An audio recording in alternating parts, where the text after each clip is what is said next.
Such an absolute honour to welcome our next guest to the show today. I don't really even need to give him much of an introduction. I think this guy, you could literally just call him one name, kind of like Madonna, Rihanna. You could just say Johnny and people would know who he is. He's that iconic, not only in the world of entertainment today, but of course, figure skating, a two-time Olympian. He is, of course, also 6 US championship medals, a bronze at the World Champions, a junior World Championship, and can I also just say this as well, an expert on all things Eurovision, which we are going to talk about, which is not something we have to talk about on this show, but we will be touching it on today. It's a pleasure to welcome Johnny Weir. Johnny, welcome to Off the Podium. Oh, it's my pleasure, and thank you for bringing up Eurovision. It was one of the questions I was going to ask you, in fact. And I want to understand everything about Australia and Eurovision because I always root for Australia just because it's so out of left field that they're a part of Eurovision, but I always love it. It's something that, trust me, we can add an extra 3 hours on this podcast, Johnny, because one of our sister shows, our side shows, which when we get to that question is on Eurovision, and our co-host, my esteemed co-host here as a Canadian, he popped his Eurovision virginity this year as well. So I did. Well done. No, there's lots of Eurovision angles that we will cover today on this Olympics podcast. Don't you worry about that. But one thing I wanted to start off with, because it's fascinating to me, your equestrian background, Johnny. This is a weird way to start on a figure skating interview, but we could have been talking to you today about maybe an equestrian Olympic career because that's the sport you started in, isn't it? It is, and it's so America's huge, right? And the area that I come from is a horse sort of area. It's lots of farms, lots of cows. My village that I grew up in literally had one stoplight and everyone was the same. Everyone's parents had the same jobs. Everyone went to the same school, the same church, whatever the case may have been. And horses were a big part of our lives. And my father actually grew up on a farm, and his father broke horses. It sounds horrible, but it's how they teach horses to wear saddles and to get used to a rider. And he would break horses for a lot of the big equestrian academies in the area. And while it seems very fancy for for a kid to get into horseback riding, it was just something that came naturally because we had access to a lot of the big barns. And I thought about an Olympic career in equestrian, but ultimately, I found figure skating, and I had to make a decision. You know, what I pinpointed there was the use of the word village. I mean, one of the towns I grew up in, the metropolis of LaSalle, Manitoba, was classified as a village when I lived there. And I couldn't imagine being able to do anything competitively in a small town like that. I mean, what are the options, whether it be for equestrian or figure skating, for getting like coaching or competing when you're living in such a small environment? Well, to be fair, when I first caught the figure skating bug, so in the United States, figure skating was wildly popular from the Dorothy Hamill and the Peggy Fleming era. And then, of course, in the 90s, we had the major scandal drama of Tonya Harding and Nancy Kerrigan. So that was when I was just sort of entering my formative years and was obsessed, like the rest of my country, with figure skating and all of the drama inside it. And I decided that I wanted to try figure skating. So what does one do when there's no access to a figure skating arena in the area? You ask your parents for some skates. I had some used skates that were so flimsy they could have been made out of paper. And I skated on a frozen cornfield behind my house. And I know that sounds really TV movie of me, but seriously, that's how it all began, just kind of standing on this giant field, this skinny little kid all by himself, dreaming of becoming Oksana Bayul one day.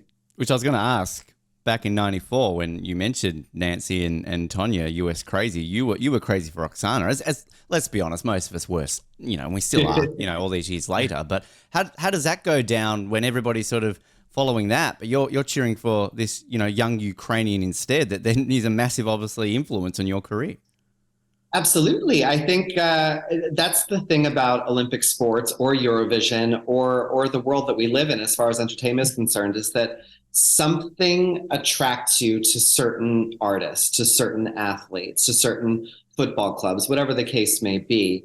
And Oksana Bayul's story, it just really rang true to me at that time and still does. She came from Dnipropetrovsk, now Dnipro, which is the fourth largest city in Ukraine. Great pronunciation, Johnny. I'm so glad that you did that, not us. That's like fantastic. you do it for a living or something. Yeah, or you do Eurovision, you got to pronounce all these things. You're used to it.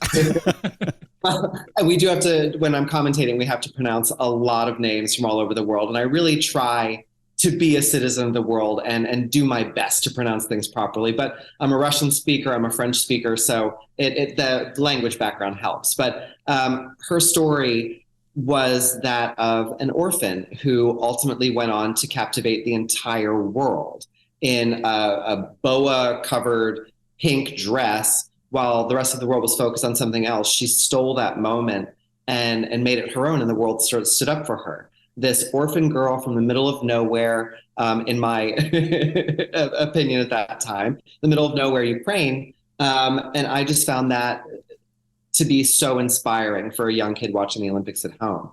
At that point, I was kind of over the American drama of Tanya and Nancy. And I was just so interested in how the other athletes were going to deal with that pressure. And I had no idea what that must have felt like at that age. But Oksana captivated me. And I knew that if she could do it, I could do it too. This is kind of like the way that we were growing up, except we never amounted to anything in sports. You know, we're just the fans of the Olympics. And still time, Colin. Come on. Oh, got a little bit of time left as soon as like ping pong gets introduced. The curling. Yes. Curling, yes. There's still an option with that. I don't even have to skate for it. It's even better. But yeah, often we get people on here. It's like they're into a sport and they just keep competing and they get good at that. And they're like, oh, maybe the Olympics is an option. I mean, it kind of sounds like you went at it the opposite direction, which is those are the types of stories that I love, is when somebody just says, I want to be in the Olympics. I mean, was that sort of an ultimate goal for you? Was there ever a point where you're like, okay, maybe if it doesn't work out in figure skating, I could always fall back on equestrian or curling or something like that? Well, so I didn't grow up with much, and certainly not as far as access to an ice rink or any understanding of what figure skating training really entails. And my sport is judged. There's politics and finding the right coach and being at the right training facility. All of that was completely foreign to me, and I knew nothing of it. I just knew after watching Oksana Bayul win the Olympic gold medal, I thought that it's something that I could do too. Not realizing that most figure skaters start skating when they're 2, 3, 4 years old. And I was already 10 at that point, and I didn't really start skating until I was 12. And it was just something that I dreamt of. I only wanted to go to the Olympics, even if I didn't realize how that was going to happen. That's what I wanted. And 9 years after that first step on a real skating rink, I was at the Olympics. It's an incredible journey, just that progression, as you're saying, particularly in a sport where most people are starting that young. And your progression was very quick at that point. As I mentioned, at the top, junior world champion, then you're the youngest American national champion. I think it's 94 at that point. Like, so many accolades that you had along the way. Was that a surprising aspect to you? Or I know you're very competitive, Johnny, or was it just a case of, I've got to double my workload because I'm a late starter. I'm going to get to those points where maybe I would have been had I started early? Well, no one ever let me forget that I was behind. And then, of course, like in any sport, there were the moms that talked to my mom and didn't believe our story. They thought I'd been skating in some other village in Montana preparing for all of this, and it was just for the story. But you're a plant. Yeah, I'm a plant. I'm a spy, whatever the case may have been. And it's still something that when we look back, it's so shocking that we got out of that period of my career alive. There were so many opinions and there was so much hate and jealousy and all of that stuff that came into it because I was progressing so much faster than these kids who had been at it for a decade already, and they were my age. It was just something that came naturally to me. And with that, again, I just got off my final tour in Japan and I'm officially retired from performing. And I've had a lot of time to look back and be nostalgic and remember the good and the bad memories. As I'm opening a skating academy myself and I want to be a good coach, I have to remember all the good stuff that made me who I am, but at the same time, remember all of the stuff that was difficult or tough. And at the beginning, I definitely felt that I was playing catch up. All I wanted to do was jump. And it's funny that my career evolved in a way where a lot of people remember the artistry of my skating or the costumes or the performance. And all I wanted to do was jump. But there was this whole world that I had to learn that wrapped up around it. And then the politics and pleasing judges and really diving into this world was a hard thing to do. It was a barrel of snakes, really. But we managed to maintain our dignity and our grace. When I say our, it's my mom and my coach at the time and my father and my brother. And somehow, just with a natural talent, I was able to jump over a lot of those preconceived things that every figure skater has to do or is. And I was able just to kind of forge my own path, which I think, looking back on it, was a huge benefit to my development in a sport that is so cutthroat. And you think of the United States and how many people here skate, and only 3 at a maximum get to go to the Olympics every 4 years. And I went twice. I mean, it's just against all odds. And the only way that I was able to do that was having my family and a strong team around me supporting me, because I think had I let all of those other voices in, I never would have survived the early years. You mentioned TV movie before, Johnny. I'm still waiting for the Johnny Weir story to come to cinemas. You know, I Tonya, screw that. I Johnny. That's what I want to see.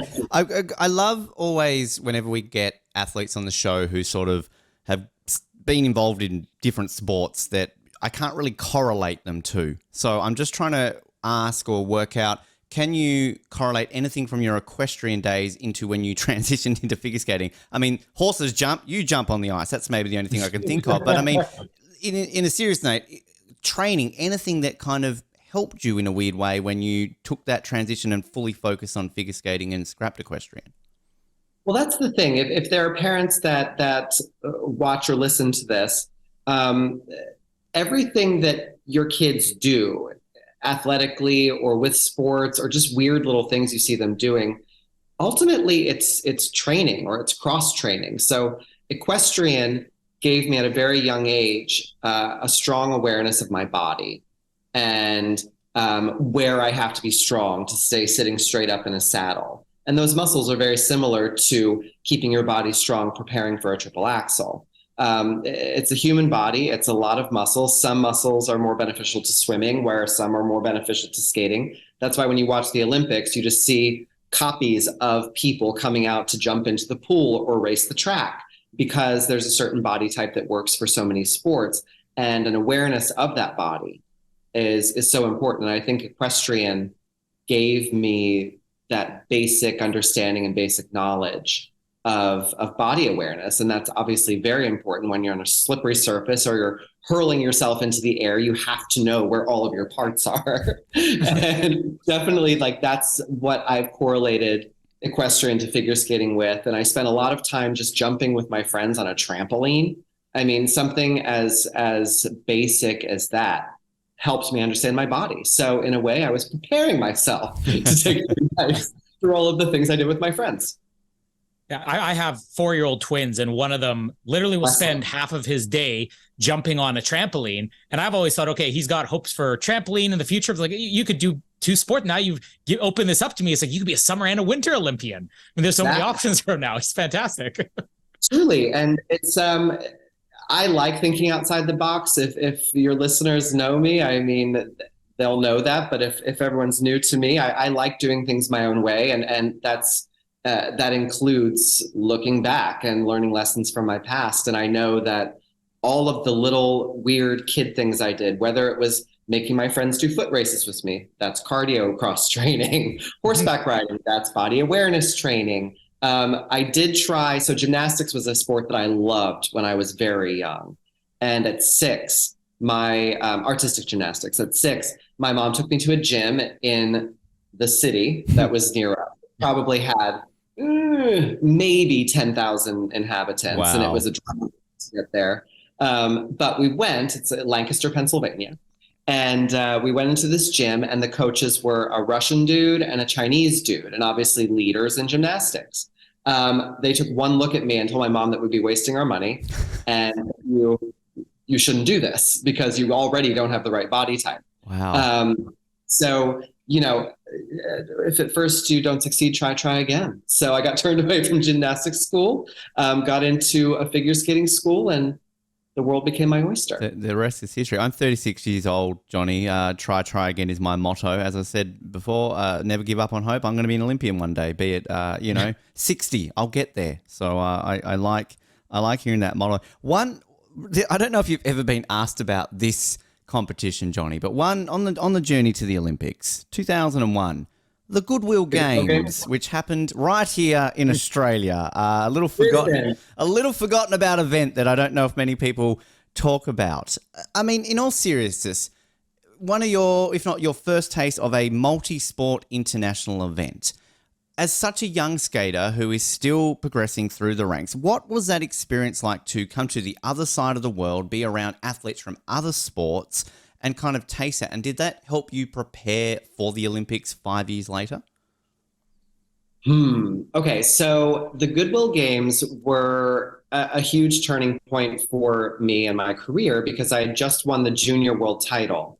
And I was a last minute replacement, an alternate for the Goodwill Games. And for anyone that's listening that doesn't know, the Goodwill Games were kind of a mock Olympics made for TV. Ted Turner. By Ted Turner. And it went all over the place. And my iteration was the final amateur Goodwill Games, which is very awesome. But with that said, at that time, I'd been skating for 5 years. And I was competing for the first time at the championship or Olympic level, senior level is what we call it here, but the Olympic level against these guys that I watched on television and walking past Yevgeny Plyushenko in a hallway and watching all the other athletes from other sports, big and strong stars, in their worlds. And I was so nervous because not only was I at the peak level of my sport, it was invitation only. And I was invited. I was honored to be invited to fly all the way to Australia to compete for the United States in this massive event. And one thing that I struggled to learn even until the end of my career was the mental game of competing in sports at such a high level because everything happened so quickly. I didn't have a childhood of, competing several times and failing, or those cute videos of skaters in really bad costumes, just like falling on their butt and getting up and waddling on their program. I never had that. I went straight from the cornfield to the moon. And there's a lot of skill you have to learn in figure skating. There are a lot of different aspects to my sport, whether it's the technical side or the artistic side. And learning how to be free on the ice. There was all of that on my plate. And then you have to add performing in front of huge audiences, huge television audiences, millions of people, because people still watch television back in those days, millions of people on television watching me back in the United States. And the psychological game was the difficult one for me my entire career. But at the same time, I think if a person isn't nervous about something that they're doing, then they shouldn't be doing it because then they don't care. So I like being nervous and I've learned to accept it. But at that time in my career, it was just all consuming. And I barely saw anything except the ground in front of my feet because I was one of those awkward teenagers that liked to look down when they walked around and was just always scared of everything. My mom and I talk about it all the time, traveling back in those days. I don't know how we did it. Now I have my iPad and I've got my stories that I listen to. I'm in the shower and I'm listening to Schitt's Creek, and Moira Rose, a family member at this point, and she helps me get ready in the morning, whatever. But back then, hey mom, did you pack like an extra 8-pack of AA batteries? I mean, all those in Australia. Yeah. So it's all of those fears of traveling the world and doing something that you love, but being under a microscope. It's a lot to put on a young person. So I have very fond memories of the Goodwill Games in Brisbane, but also I remember being absolutely terrified the whole time. I remember them being... There are bull sharks in the river there. Yeah. And sharks are the biggest fear. So I was very aware that they were there. I don't know how often you'd want to go swimming in the Brisbane River, but I mean, you're in Australia, you see water, I can understand the temptation. But I remember how big of a deal they were. And this is something that, seriously, I think a lot of people forgot we had, because this was less than a year after the Sydney Olympics. We were all still very crazy for these multi-sport events. And I've got to say, to this day, one of the biggest figure skating events we would have ever had in this country, because obviously Australia is not really a figure skating nation. So for us to kind of have that, and as you mentioned, you know, the stars that we had at that event, looking back on that, you know, 22 years ago. Have you made it back to Australia since, Johnny, or is that still your only trip down under? 22 years ago, my God. I've been back a couple of times since then. I did a press tour. My life has been so strange, but I did a press tour at one point after the Vancouver Olympics, because we were promoting my reality series, Be Good Johnny Weir, which was all about my journey to my second Olympics. And then at the Vancouver Games, one of your broadcasters who's commentating about Johnny Weir, he got into a bit of trouble when he was talking about me. Mm-hmm. And I'm a very, very, very difficult person to offend. I've heard it all. I've seen it all. And I give it about this much time in my life. What people say is very unimportant to me. I'd rather show the world who I am, not what I am. I mean, I'm just that person.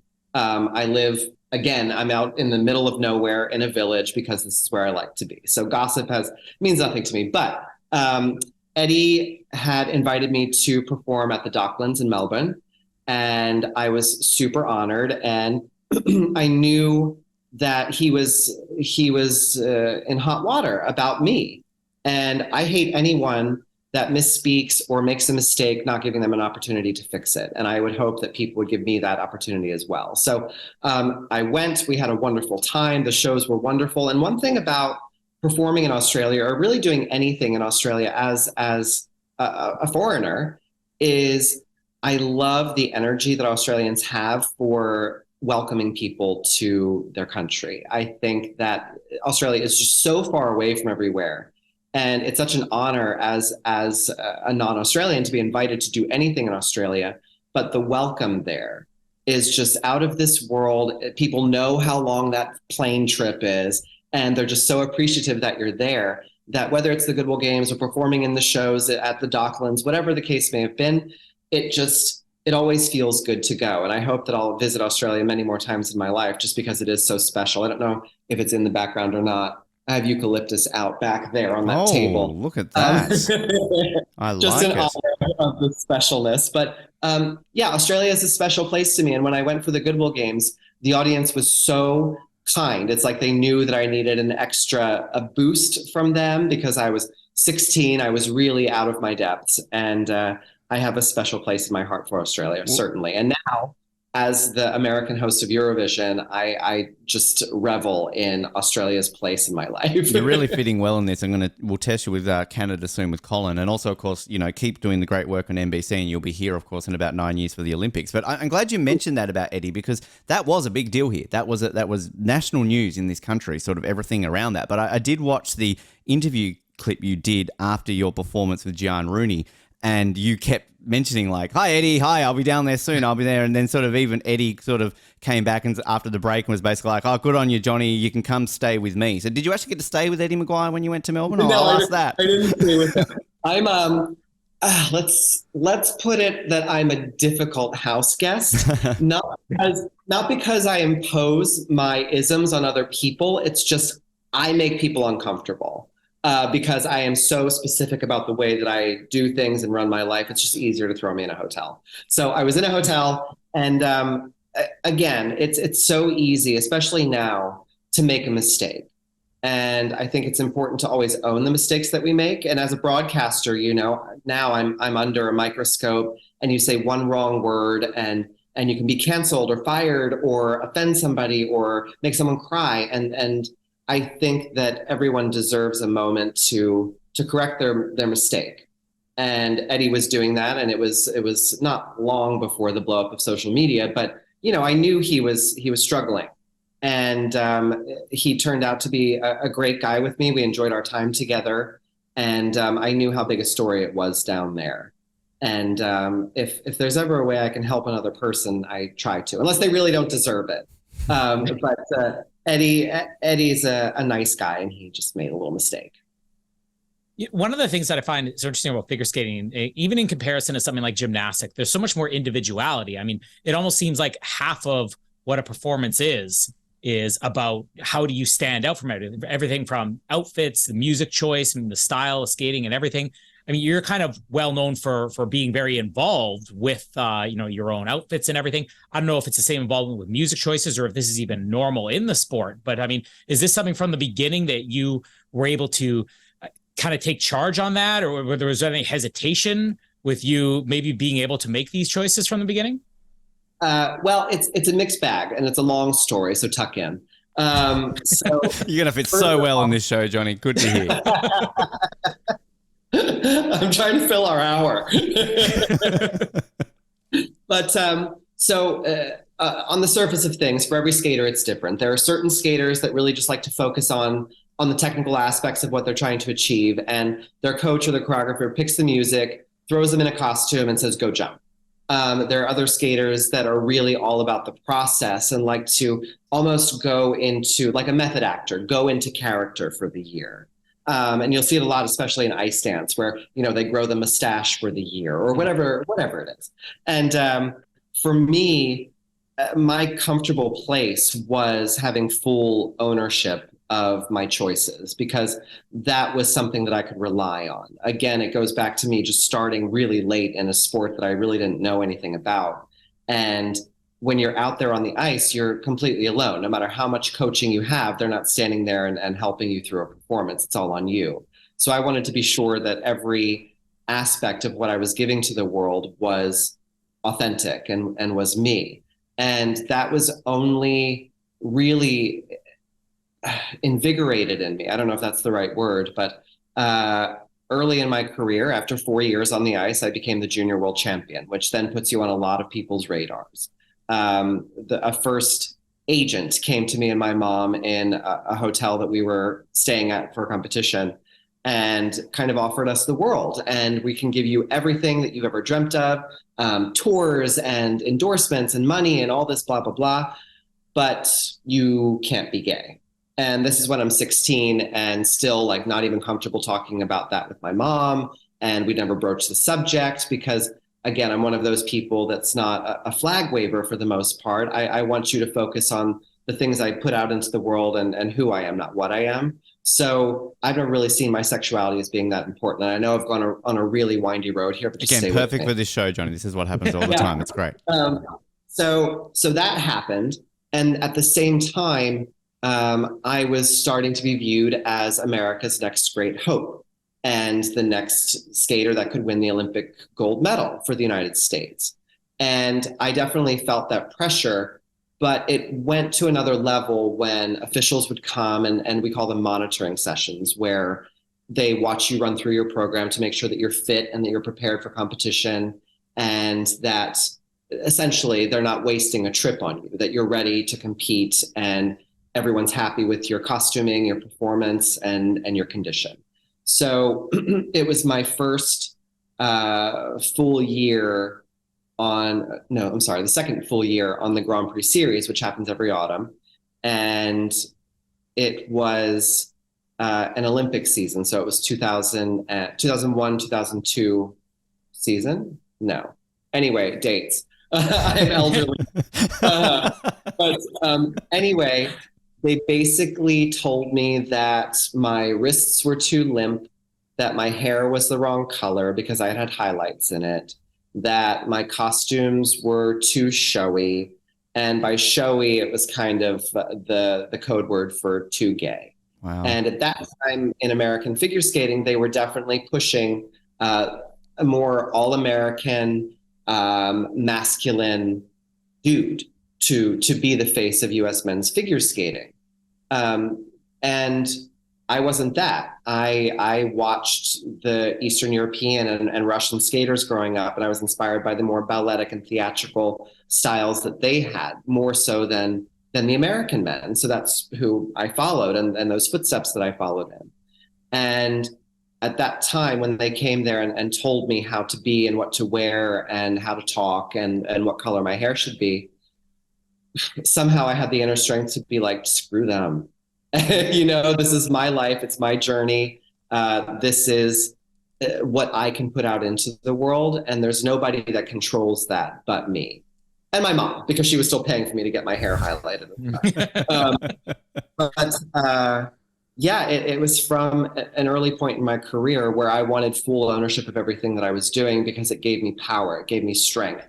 It helped me stand up and fight through a lot of tough times because I could fall back on this music means so much to me. And you just have to go out there and listen to your music and skate to your music. And you're in the most beautiful costume. And yeah, you're already starting at a bit of a disadvantage. I mean, they want this strong, masculine American man, and you're not that. So you have to be 3 times better than that strong, masculine American man.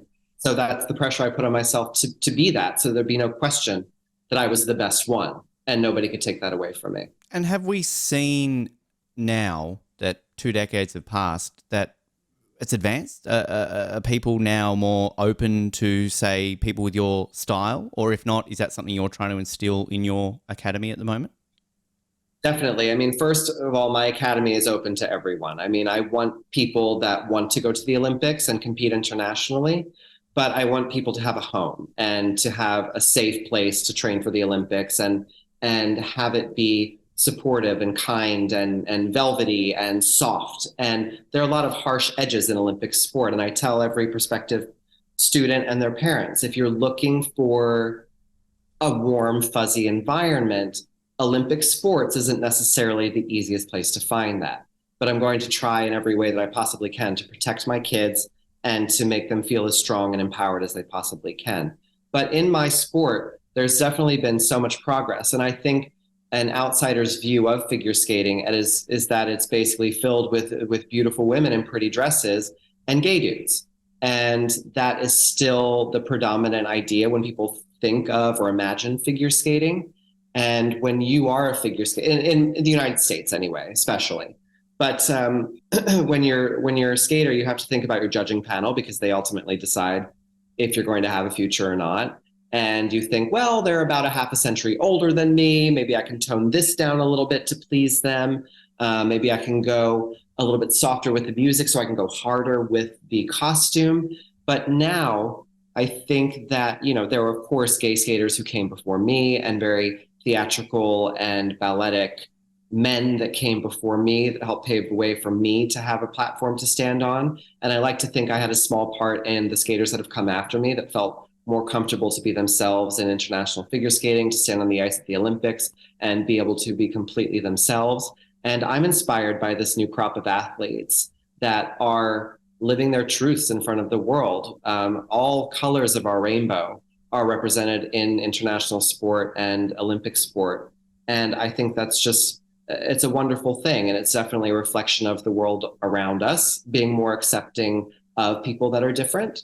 And I think that it's necessary that sports is open to everyone. Love that. Absolutely agree with that. Just touching on your 2 Olympic appearances. I feel so blasé with that. Just touching on your 2 Olympic experiences. We'll just a quick question on those 2 things called the Olympic Games. You might have heard of them. 6th in 2010, 5th in 2006. When it just came to the overall experience, we always love hearing that vibe, everything. You touched on sort of that, 16-year-old Johnny in Brisbane at a Goodwill Games. But do you remember 2006?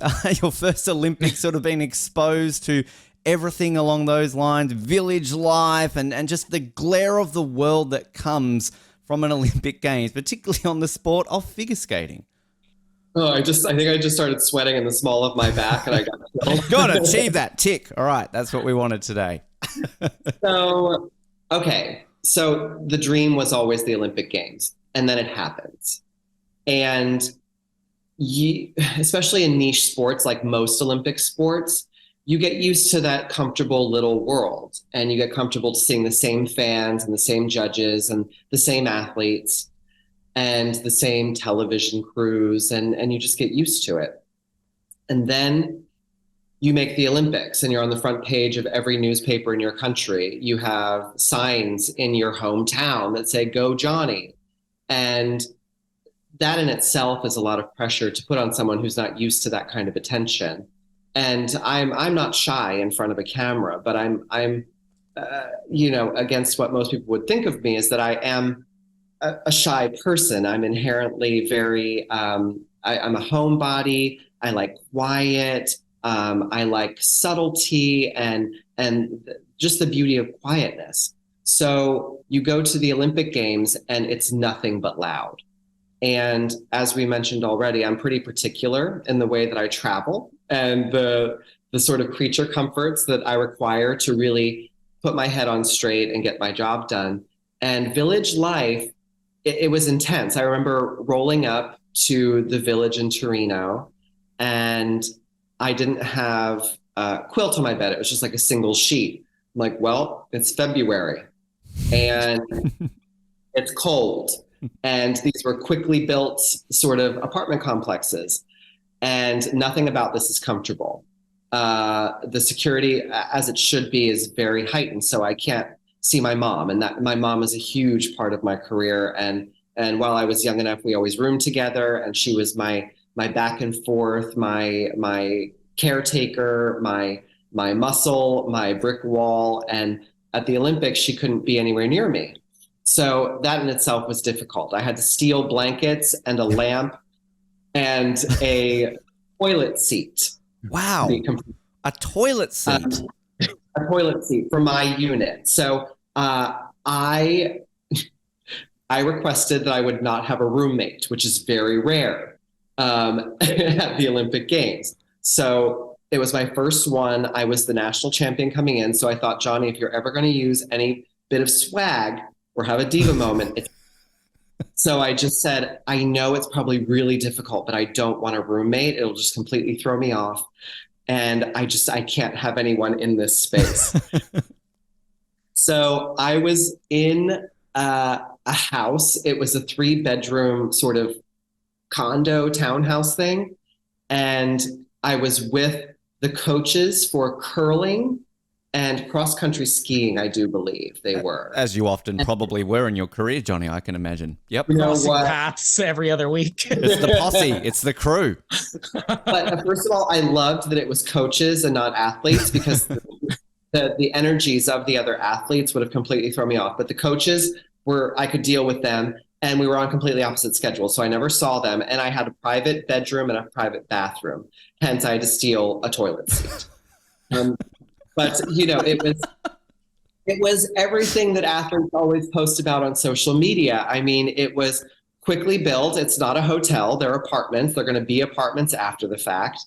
And there's nothing going on there. So the initial shock of arriving at the Olympics was something. You go through processing. You get all the clothes. It's immensely overwhelming. It's just so big. And then you show up for your first press conference. It's a packed house of the world's press. Then you go to your first practice. Every light, every camera is trained on you. And you're so used to like the one TV camera that's tracking you on practices so they know your performance and your program for when they go live on television, and the few photographers that you see everywhere. And now it's the BBC, it's Channel 1 Russia, it's NHK Japan, it's NBC, it's all these big, big, big things.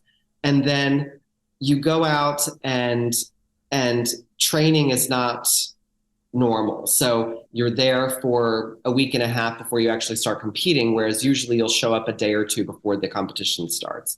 And you're there a week and a half training under the watchful eye of the entire world. And you go to the opening ceremony. And I remember it was Pavarotti singing, and there was a Lamborghini flying around the track. And I really had to piddle. And it was an open... the toilet room. Seat though, Johnny. That was just in your back pocket. At least there's comfort. Exactly. I had a toilet seat. But, I'm sitting in the midst of all of these athletes, the best athletes from around the world. Bodie Miller was a hero of mine because my family were Norwegian by blood. So inherently we watched skiing. And Bodie Miller was a big star to me. So I was just like, he's right there. He's sitting right there. Oh my God. And, all the hockey people, I'm just like, wow, they're all here. But I'm sitting there having to piddle. It was a full moon. Like, how perfect for your first Olympic opening ceremony. Full moon, Pavarotti singing Nessun Dorma. I mean, it was just epic and huge and bigger than anything you can imagine. And again, I take you back to the kid that started skating in a village with one traffic light, and all of a sudden you're there with Pavarotti, a full moon, and the Olympic opening ceremonies. Amazing. So that energy it was beautiful. It was glorious. And then when it came time to compete, again, I've been under the watchful eye of the world for a week and a half before I actually take to the ice for my first competition. And we're in Italy. It's before we had cell phones that worked internationally. And I didn't have any concept of how big I'd gotten while I was there. And the people were following me. People were cheering for me. People were watching. My short program went well. I was in position for a medal.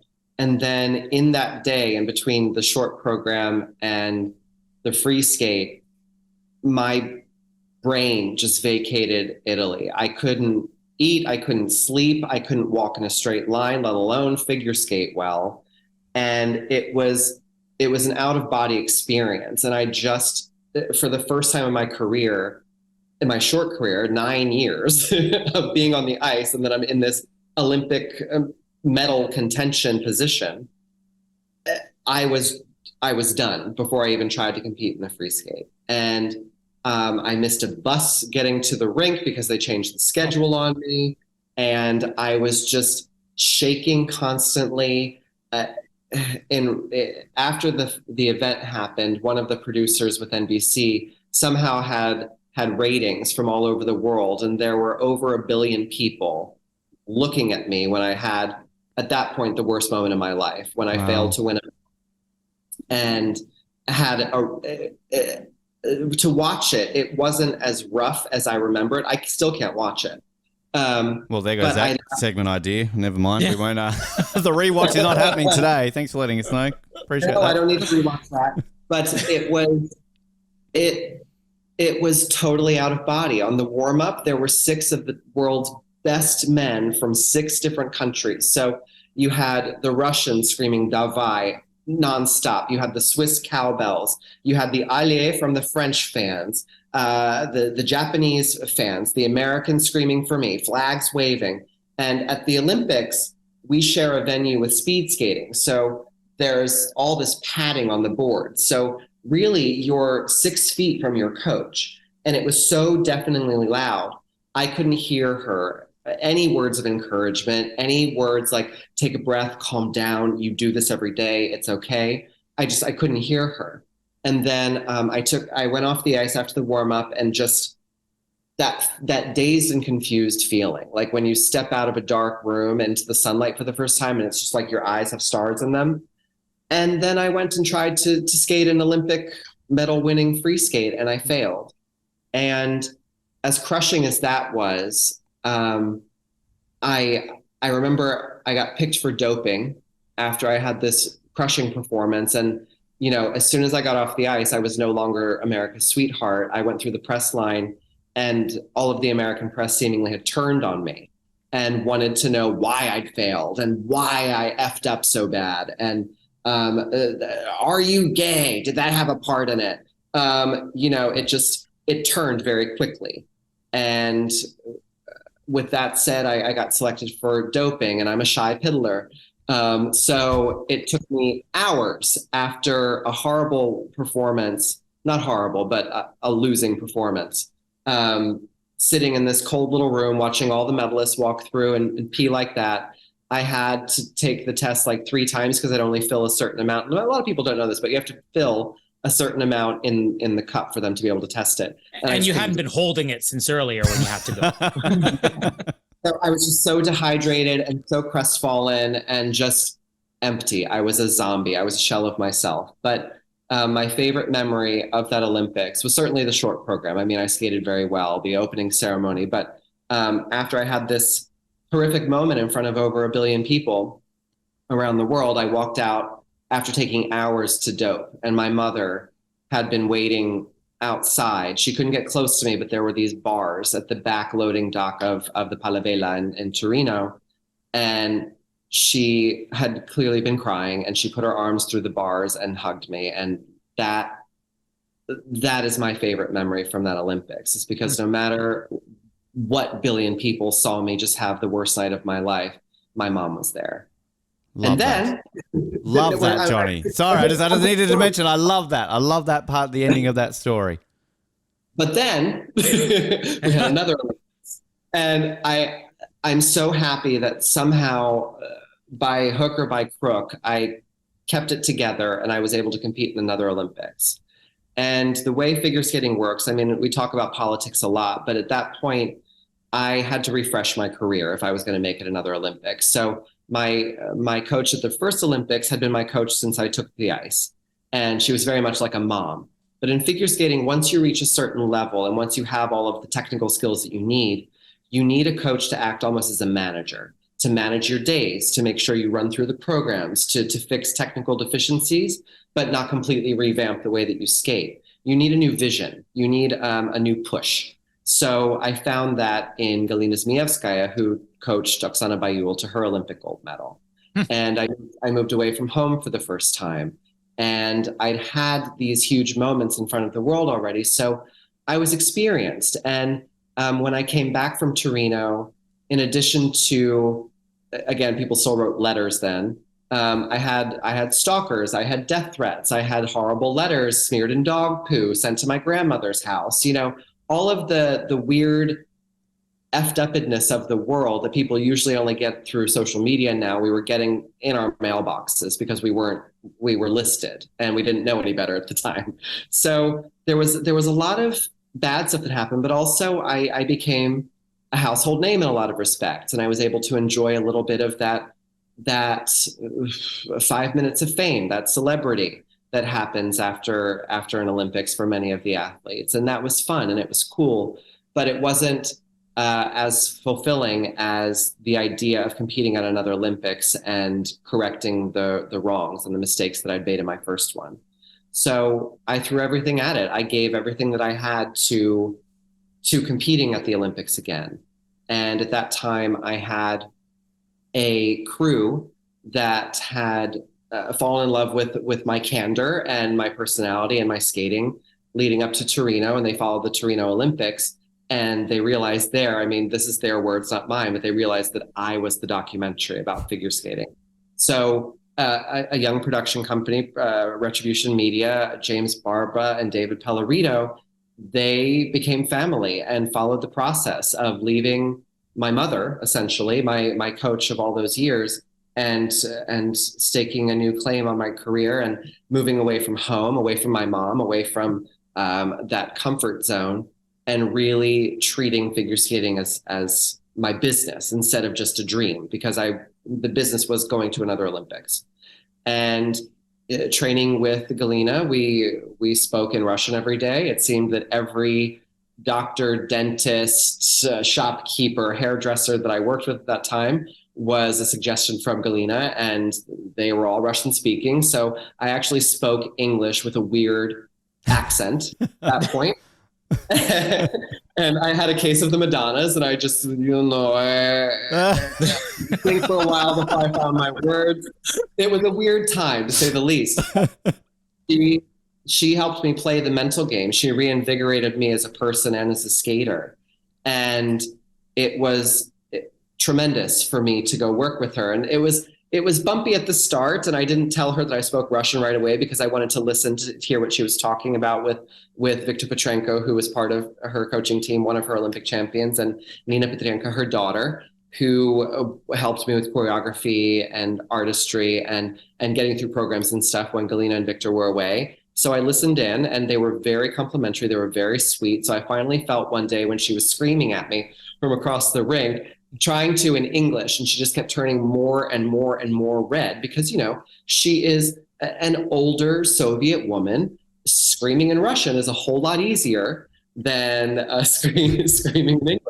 So I skated over to her and I said, Galina Yakovlevna, I speak Russian. You can teach me in Russian. And she's had some very choice words for me in Russian. And she was like, this whole time you've been torturing me. So then she gave me a rough day, but ultimately I refound my voice on the ice. And I had this new passion, this reinvigoration to get me to another Olympics. And we charted that path, and we somehow as a team got back to another Olympics in a sport that really doesn't doesn't always favor the elderly. And at that point, I was 25, trying to qualify for my So second old, Olympics. just disgustingly old. 25, Johnny. Come I on. know I don't make the rules, but younger bodies spin faster and they enjoy the process more than an older, rickety 25-year-old body. But so somehow we got back to a position of great acclaim in the United States and internationally, and I was respected again despite failing at that Olympics and then having a couple rough world championships and Grand Prix series where I was a mess. And Galina helped me. And at that point, my documentary series was airing, and it was right before the Olympics, and there was a lot of attention around me. And there is a business side to competing at the Olympics as well, where the first Olympics, I wasn't expecting the 5 minutes of fame after, but I knew I would have to work this Olympics for my advantage and to do more and to entertain people farther than just the Olympics and to hopefully work in television one day. So it wasn't my main strategy. My main strategy was competing well and giving the performances that I should have given in Torino, where I was really a medal threat. By the time Vancouver came around, I was in better esteem, but at the same time, I was competing for the United States, speaking English with a weird accent and only speaking Russian with my coaches. And I was very isolated from my team and all of our officials. So politically, they'd moved on from me. So again, I was in a position just like at the beginning of my career where I would have to be 3 times better than anybody else just to earn my spot on that Olympics, no matter how popular I was at the time. And I had a half and a half good qualifying event for the Olympics. And after the event was over, I was the 3rd place qualifier from the United States. After the event, I was behind a curtain taking my skates off, and Galina and I always hid in curtain off areas because she couldn't go into the locker room because there were dudes in there. And we just liked to be together before my performances. And I had a rough free skate, but still for sure deserved to be on the Olympic team. And an official from U.S. figure skating came up to Galina after the results and after I'd been named to the team and everything. And he didn't realize I was behind the curtain and said, the only reason Johnny really is on this team is because he's so popular and has a reality show right now. And I know that sounds, is me, but the point of all of these, it was so tragic, was that it created my strength and it made me the athlete that I am to have to prove people wrong. And not everyone has that journey, but I did. Yeah. And I hope that story would empower somebody to just march to the beat of their own drum and do what they choose to and just be the best version of themselves they can be. Because at the end of the day, you have to look in the mirror and be happy with the person looking back at you. Yeah. Anyway, off to the Olympics we go. And it's a completely different experience. I went to the opening ceremony. I watched that thing not lift all the way. Yeah, don't bring that up to Colin. That's still a national shame in his country. I know it's a soft spot. I'm sorry, but Wayne Gretzky was shot after that, by the way. No one ever talks about that, but Wayne Gretzky's got a bullet in him because of that moment. Don't even joke. But yeah, I went and I enjoyed it. It was the Green Olympics. Vancouver was wonderful. I do believe my dad and my brother got into the little doobie action up there. It's Canada. It's the national sport. They had fun. Especially the snowboarders. No, they don't. They're Olympians. They have to get drugged. Don't bring up 98. Don't bring up 98. It was passive smoke. Nothing that I know nothing about. Yeah.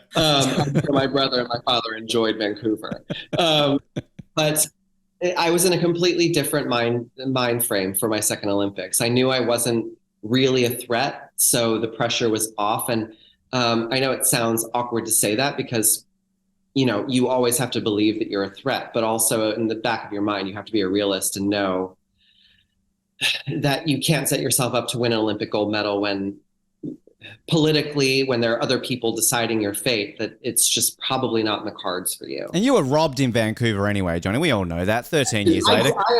I agree. I feel like I earned a medal that night. And I skated the performances of my life.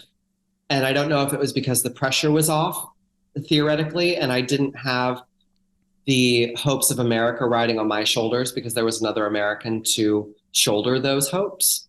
I don't know if it was with age comes wisdom. I don't know if it was the hard work I'd put in. I don't know if it was the relationship I had with my coach, and that she very much sheltered me. I mean, she took my butt to church every morning in Vancouver. She found a little Orthodox church, and we went. We had the priest throw water at me. We prayed. We lit candles. We did everything we could. We went to lunch at the Four Seasons. We didn't eat in the athletes' village. She just really kept me away from that Olympic experience that could distract me. And I hate saying it because the Olympic experience is one that is incredible and it should not be missed. And you should feel like an Olympian, and all of those events and all of the grandeur that you see on TV is real. It's emotion. It's all of that stuff that you look forward to and dream about as a kid. But it was my second Olympics. I'd experienced it once before, and she knew that.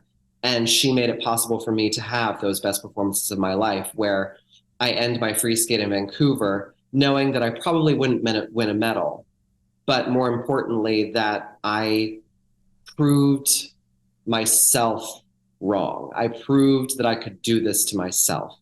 And the world stood up. Literally, it's not me being arrogant. It's just I felt the arena stand up before I even finished. It was deafening. Competing in North American Olympics was very different than a European Olympics for an American athlete. And our neighbors to the north definitely treated American athletes like we were theirs. And it was the moment of my life. And it was everything that I dreamt of it being, even without a gold medal. It was my gold medal moment. And I have closure on it. I realize I didn't win an Olympic medal, but it was everything that it was supposed to be. I love that's what we want to hear on this show, Johnny.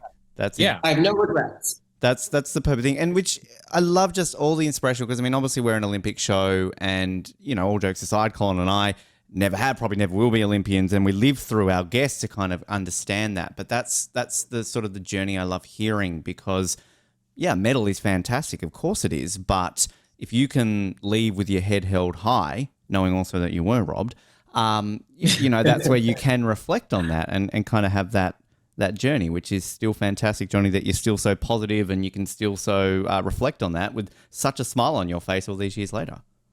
Well, I mean, you learn a lot through sports and now with my life in front of a camera for the most part. I mean, you learn a lot about yourself. You really have to look at yourself and the things that you value in life. And for me, having a warm, fuzzy, happy life is a lot nicer than a cold and depressed one. I want to look in the mirror at night and be proud of the day that I just had and the person that I see hopefully smiling back at me. And not every day feels like that. And there are certain days as a hypercritical perfectionist athlete where I look back and see the things that I could have done better. But you can't put toothpaste back in the tube. If you're going to dwell on little things that could have made your experience that much better or could have gotten you that gold medal, you'll waste your life. And for me, I choose to be positive and to stand in the light versus being in all of those dark places. And the reason I share dark things or hard things is to let other people know that it's not just you. You're not alone in struggling. You're not alone in having trouble finding inspiration or finding your power. We all go through it, and it's something that's very personal and it's very private. And it's something that you ultimately have to find in yourself, that strength and that power to overcome all of life's little inconveniences or hates or mistakes or regrets. You get to choose if you smile or not. And that's the light that I like to put out into the world for myself and for other people. Wow. Incredible. Love hearing that. Definitely inspirational there. A couple of things I want to touch on before we get to our final set of questions here, Johnny, because again, you pretty much answered about 50 questions in that great talk there. So thank you for doing our job. It really is appreciated. Just on obviously post skating, the broadcasting career, I mean, you've got this second win now. It's sort of, this iconic American skater, now this broadcaster. Your relationship with Tara is just beyond the realms of everything. I mean, you mentioned in there that maybe this was something that you were looking at potentially to get into TV after you had finished, but was that something that legitimately was your focus, or sort of 2014 rolls around, you're working for NBC, it goes so well with Tara that it kind of just all of a sudden goes that direction instead? I didn't know what I wanted. I just knew that I wanted to entertain people. And in figure skating, obviously, we have an afterlife. We have a professional touring life. And right now, skating is huge in Japan, in South Korea, in China. And I've had the experiences of a lifetime traveling the world and performing for audiences literally everywhere. And so that was an afterlife that I knew would be possible for me. But I was not prepared for the popularity that I enjoyed after Vancouver. It was after Torino, but on steroids. I mean, I was the face of MAC Cosmetics globally, except for a couple of countries where you can't have nipples in an ad. And, do you want to list them at all, Johnny? Are we allowed to list them? Yeah. There was an island somewhere. Maybe it was Maldives or Seychelles. Okay. And the United Arab Emirates. Wow. I think they couldn't my full ad, but no nipples. No nipples. But to be a sixth place finisher in figure skating and to be a global face of a cosmetics company and be a dude repping a cosmetics company. Yeah.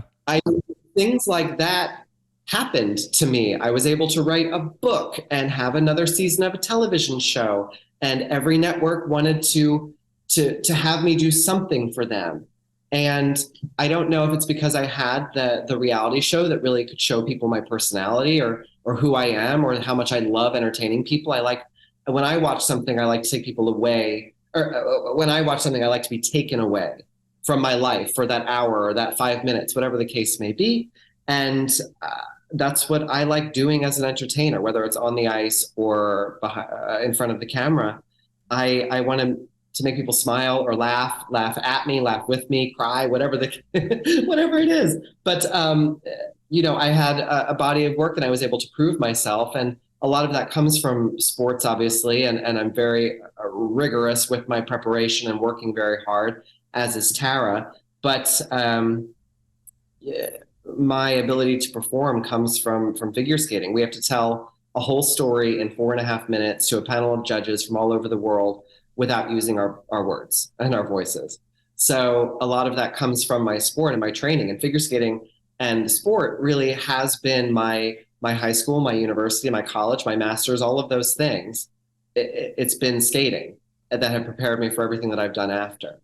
And as far as being a commentator or broadcaster goes, I didn't know it would happen for me. Immediately after Vancouver, NBC started talking to my team and I about commentating, but I wasn't completely sure that I was done competition. And obviously I can't be a current competitive skater and commentate events about my competitors. Groundbreaking. You could be. You could be out in the ice with a microphone. Oh, he's doing quite well. Idea for NBC. Take it for Milan. You're welcome. Oh gosh. I mean, we're exploring all kinds of microphone situations and miking skaters up and finding tiny mics that we could put on them just to hear what that sounds like. It's a whole new world, but they were talking to me, but I wasn't sure I was done. And then I did come back briefly in 2012, and I got so in shape. I was so fit. I was ready to take on the world again, and I had just this outpouring of support and love from all of these fans from all over the world. It was amazing. And I got to my first competition, and it was against Yuzuru Hanyu, who went on to become double Olympic champion, and Javier Fernandez from Spain, who is the Olympic bronze medalist. I forget how many European titles he has, 7 or 8 or something, 2 world titles. And it was kind of at the beginning of their ascension in figure skating. And I just watched what they were doing, and I was like, you know what?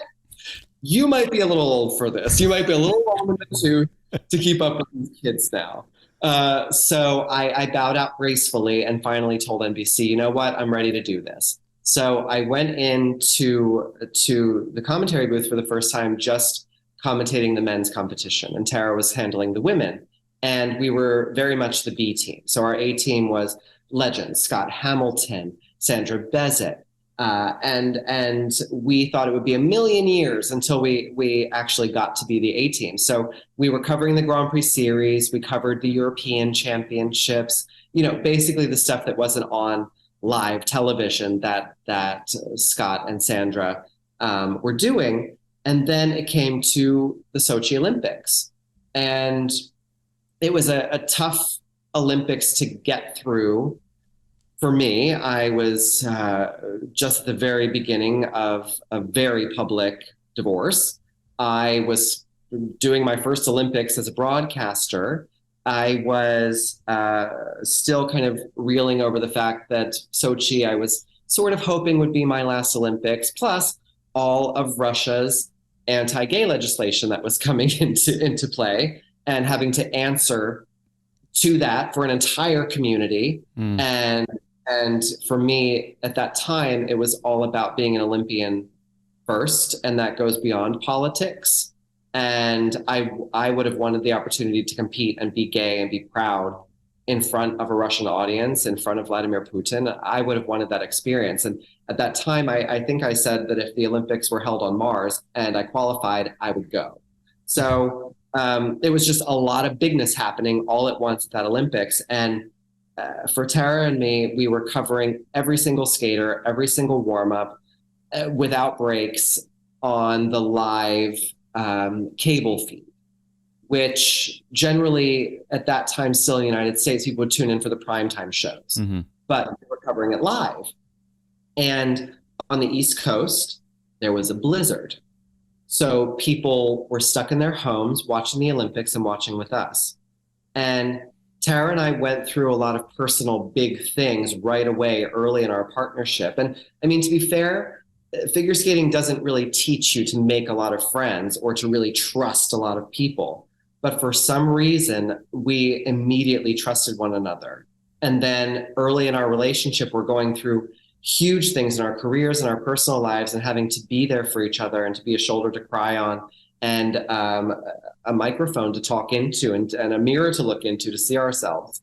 And we just went about our business, doing our thing, creating a joint Instagram, doing the best we could, and really trying to inform people about what they were watching on the ice. It wasn't a Vaseline-covered lens. We were really real with our audience, and we were able to say why somebody lost, and it isn't all about reputation. And we cheered for everyone as much as we possibly could. But if we had to tell our audience why something was so terrible, we did it. We weren't afraid to do it because we both went through that in our own lives. And we had no idea how much we were blowing up back in the US. My mom called me, and I was, if I wasn't on camera, I was off it crying or talking to my mom or dealing with my personal life. And she's just like, you're on the front page of like every newspaper and website, and you're the lead story on like the Philly News, and they're making fun of you on Saturday Night Live. And we were just trying to do our jobs. And we're so thankful that we had each other for that experience, along with Terry Gannon, who's our play-by-play and our muscle, and he takes care of so many things and teaches us the ropes in so many ways. Because I'll still go on a television interview that has multiple cameras, and they'll ask me a question, and I'll think I'm looking at the right camera, and it's full on the side of my face. No one ever taught me how to be on television. So that's a great question. Yeah. Actually, I'm that guy. It's really fun when I do scripted things and I have to hit marks because I never do. And I change the script because I'm used to live television, but it gave us a new breath, and it gave us a chance to educate our audiences about figure skating and not just make it fluffy and pretty. And we wanted people to really understand how hard it is to be a figure skater, how difficult our sport is, and how hard it is even to get to a level where they'd be on television with commentators, with you watching at home. And the fact that we've enjoyed a career, 2023, this year is a decade that we've worked together as commentators. Wow. And we're on our 10-year Sochi anniversary. And the fact that people still invite us into their living rooms to watch the Olympics and to watch sports with us. And now we've branched out into other sports and other events and the Oscars and the Super Bowl and the Summer Olympics and the closing ceremonies. I mean, it's just a dream come true, and there's no rhyme or reason or method to it. To get back to the initial question, that, you know, I wasn't calculated in saying I want to be a broadcaster one day. I want to commentate figure skating, because I had no idea what that entailed either. I mean, television is just as political as figure skating. Yeah. But this has all happened magically, and that's the only way I can put it. And I have the best partners in Terry and Tara and Andrea Joyce, who's our sideline reporter, to go through this with. And NBC has been so cool and so supportive, and they're basically just like, do you. I remember for Sochi, I mean, the clothes were a big thing and the hair is a big thing, and I get it. But I really am just trying to be myself. And if Tara and I are on the screen and we have that 15-second attention span from people scrolling to grab you, the clothes and the hair have to speak to you. Yeah. But originally I asked before Sochi, I'm like, do we have, like, is there a stylist that helps us get ready for this? They're like, no, we have a wardrobe department that'll help you steam stuff. And we have a relationship with Brooks Brothers. And then I look at my closet and, you know, there's like pink vintage Chanel hanging there. And I'm like, I'm not a Brooks Brothers person. And Andrea Joyce, again, our play-by-play reporter, and she's a longtime luminary of American sports television.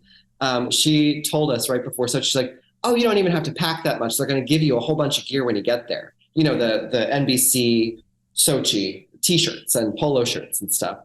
And I was just like, oh my God, you know, I can't do that. And because we were the cable show in the middle of the day, they were kind of like, I'll do whatever you want. And it became a thing. And now we can't stop. We can't give up. I really have like a possum and a raccoon stapled to my head until when I don't even have any of my own hair. You're still going to get big hair. Because it's part of what I do. It's part of the fun. And it gives an opportunity for me to perform, which is what I love to do. Yeah. And, you know, I got the dream job, and it all has happened miraculously and magically. And NBC has been awesome in giving me and Tara our own voices and not micromanaging and not telling us how to do what we do. No one's ever tried to package us or script us or put us in a box. And that has helped us thrive and grow and keep this going. I think, have you ever seen the Australian show Kath and Kim? This is a random question, but have you heard of it or seen it before? Why is that so familiar to me? They did do an American version of it. It wasn't fantastic, but I was going to say, in the lead up to Brisbane, you got 9 years to watch it. It's not a long show, but look at some of their fashion choices and use it when you're on TV in Australia, because like it will fit in extremely well. I do actually ask one question. Sorry, Colin, for jumping in on your question, but you touched on the Saturday Night Live thing. And Tara, is Tara in your pocket right now? Do we need to? I don't have a pocket. I just have my nipples. Okay. Oh, this is Australia. We're not allowed to show nipples, Johnny. I should have mentioned that before. Yeah. Yeah. The one thing before Ben gets to his important question about, you know, your recent project with one of our other shows here, when he sort of mentioned to me that you'd done commentary for that show, I'm like, oh, this is basically Johnny Weir, because I'm lucky enough up until recently I had access to American channels and stuff like that. And like you said, you rattle off all these things, just like Johnny Weir does that, he does that. Are you and Tara basically just at this point competing with Ryan Seacrest to see who gets more shows? Like, how many projects are in the works right now that we haven't seen? Like, is there a variety show, a movie coming? Okay, so it's been a fun process for Tara and I to go on meetings at every channel with every production company, and finding people that get us in terms of entertainment can be hard. I mean, so many people are like, when's the reality show coming? When is this? When is that? We had an award-winning podcast together. It's good, isn't it? You're on an competition. Yeah, we're on an award. We should mention it. We're award-winning too. It's behind me. Were we right? I read through the pitch email. Don't worry. Okay, good. All right. That's good. You only do award-winning podcasts. That's what it is, Johnny. We all stick together. It's fine. Well, it was a big part of it, to be fair. Yeah, that's all good. But you know, we didn't want to revisit a podcast because when we did it, it was successful, and then we had trouble with our scheduling and making it work because we live on opposite coasts and everything, and the world is our oyster. The Olympics work is definitely our happy place. It's our home. And, you know, Tara and I have so many things in common in the way that we entertain, but we also want to maintain the fact that we're both two very different people and we have different passions and different stuff that we do. She recently hosted a wedding show, and she had the most gorgeous wedding in the whole world. And she has an expertise to it, and she was hosting that wedding show. I host Eurovision in the United States. I mean, we still like to take projects like that, but we've been pitched a lot of things, but nothing has sung to us yet. And getting a production company to really understand, yeah, it's a girl and a gay guy, but it's different. Like, we really, really love each other, and we have a very heartfelt relationship. And getting, the television pitch process, I'm sure you guys are no strangers to it, but it's so many people, so many steps. And even just getting a meeting with people can be difficult at times, but we have people coming to us asking for meetings. And we'll find the place that works best for us. We're not competing with Ryan Seacrest yet. Yeah. But I hope for Tara, like, we could totally manage a late night show. Oh, yeah. I mean, I turn 40 next year. So, I mean, with age comes gravitas, and there are all these rules in television. To do a late night variety sketch comedy show, you have to be of a certain gravitas, a certain stature. So basically, when I'm 70, I'll have it. But no, honestly, it's such a wonderful place to be in, because the world's our oyster, and we can pick and choose the things that we do and the things that we love. And that's the best place to be, I love as that. opposed to in something that's quick. And she also gets to do Jim Carrey shows in Kidding, right? Like, did you ever not did you get an invitation to work with Jim Carrey at all? I didn't. So I was so proud of her. And that's the thing. We applaud each other. I mean, we're never, figure skating and sports teach you to be so competitive, but we never compete with each other. And we've gone into broadcasting booths for other sports. The commentators, they don't even look at each other. There's no rapport. They'll stand on opposite sides of the booth. Tara and I are basically sitting on top of each other, nuzzled on them, often in pockets, often for warmth. And it's just, it's energy, it's vibes, it's love. And we don't compete for word count. We don't compete for airtime.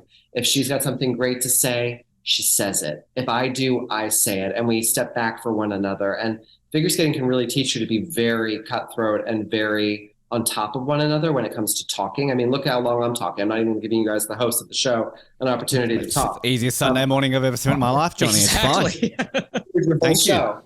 But, the pride that I have for her and that she has for me is just, it's so sticky, sweet, and sappy and honey covered that so many people ask us, is it real or is it just for TV?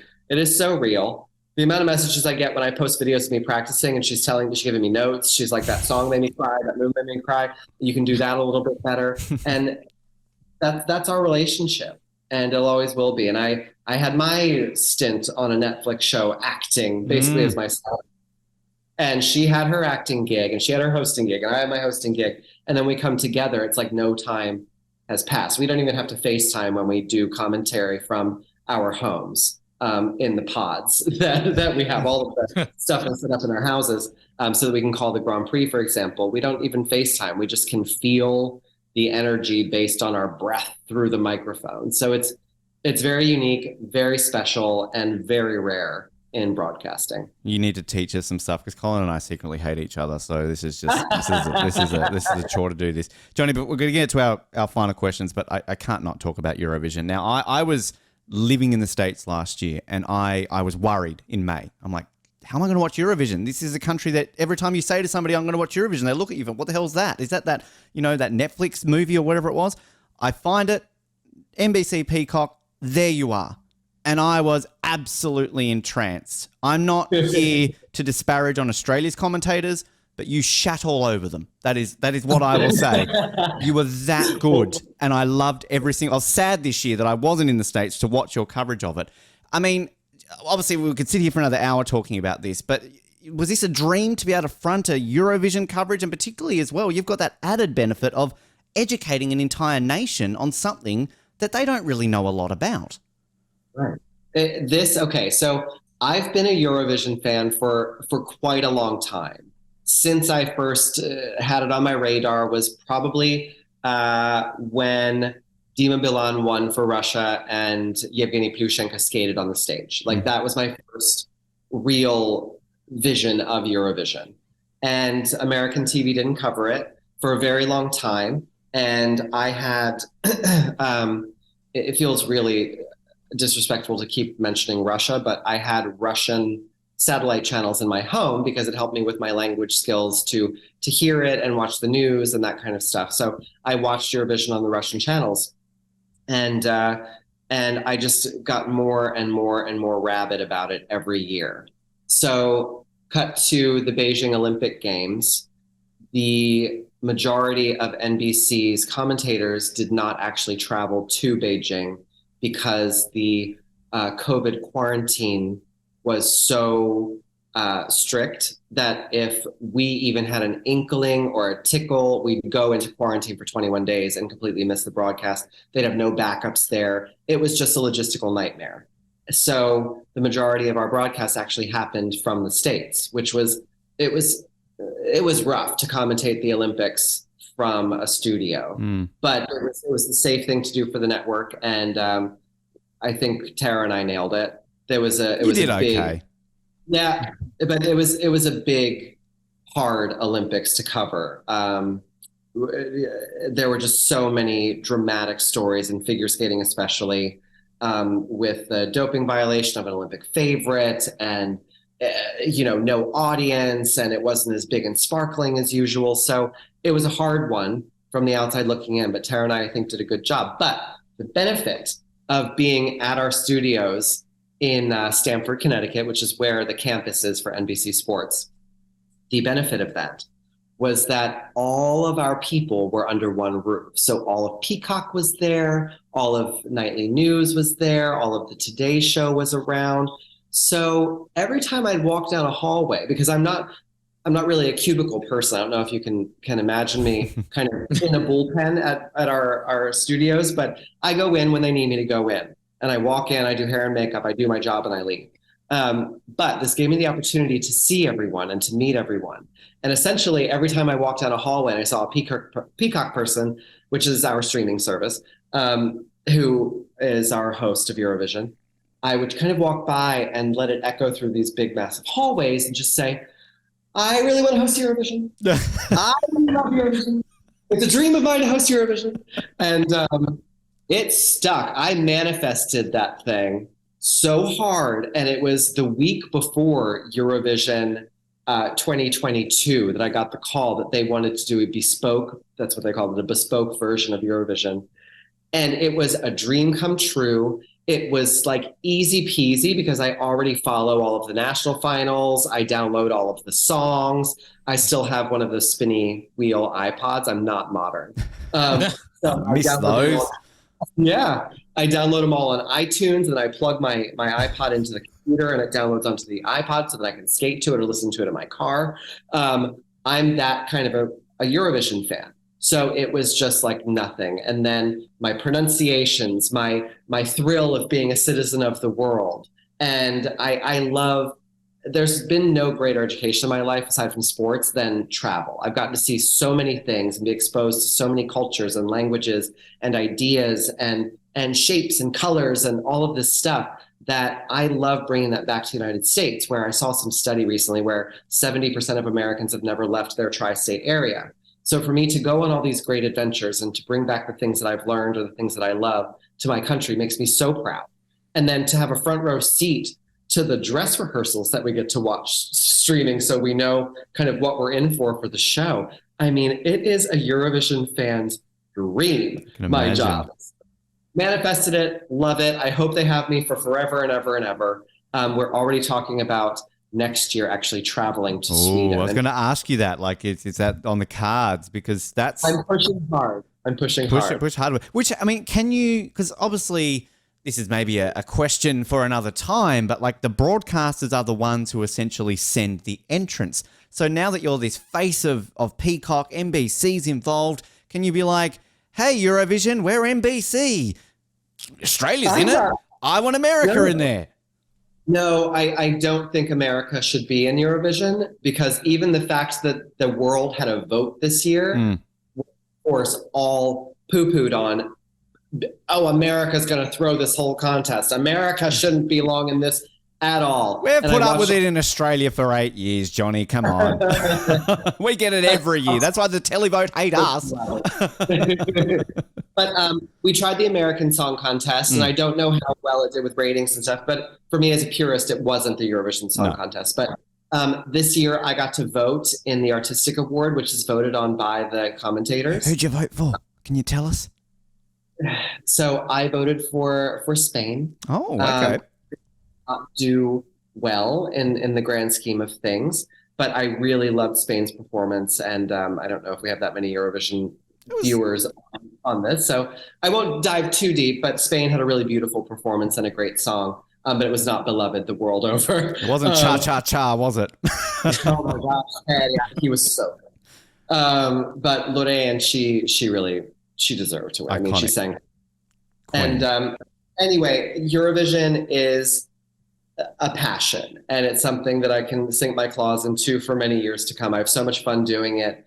And again, I like the educational side of it, but I love the performance and just regaling people with stories and what this song means and these languages, and just exposing little kids like me to the great big world out there around you. And that's what was so good about watching your coverage, Johnny, was because, again, it's that education level. It's if you're not from a place, like even with Colin as a Canadian, not really exposed to it. We've had to explain it to him a lot. But watching your coverage, it's just that level where anybody can tune in, pick it up, and if they don't understand it, you're there to help them along the way.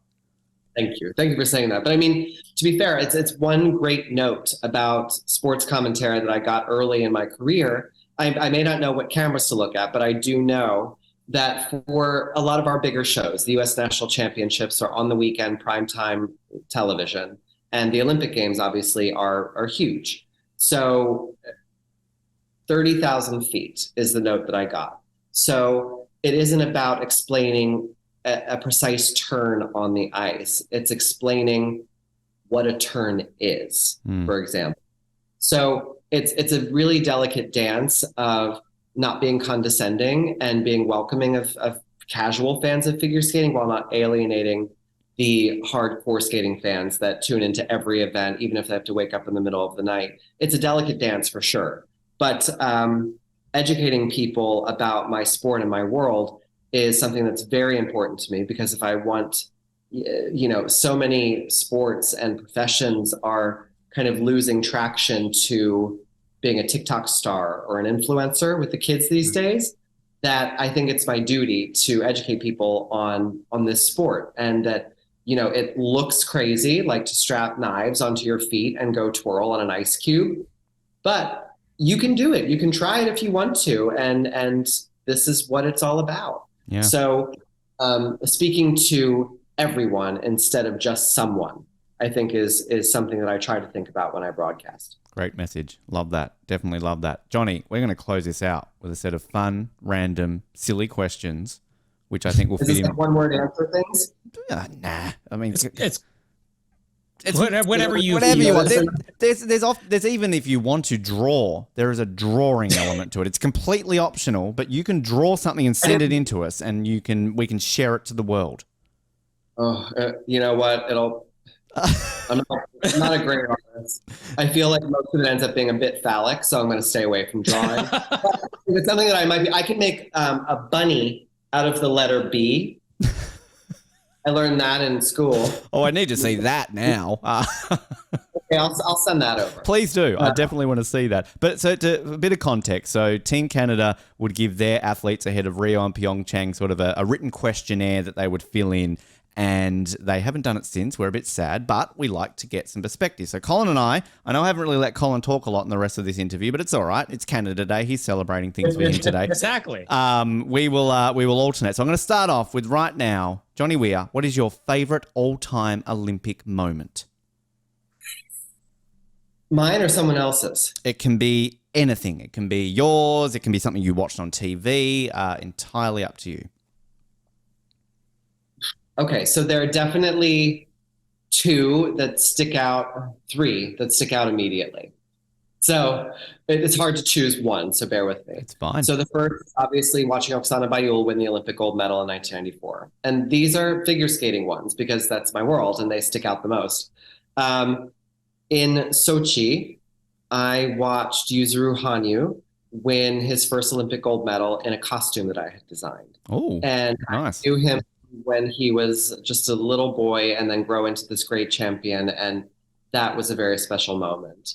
And the last is a moment from Mao Asada, great Japanese figure skater. She was always one that was a favorite for the gold, but for one reason or another just didn't get there. And she was a multi-world champion. She'd won every title under the sun. The Olympics were supposed to be hers, but she faced really strong competition. And in Sochi, in the short program, she didn't do it. And she was way down in the rankings, I think something like 18th place. And this is a woman that should have been challenging for the gold.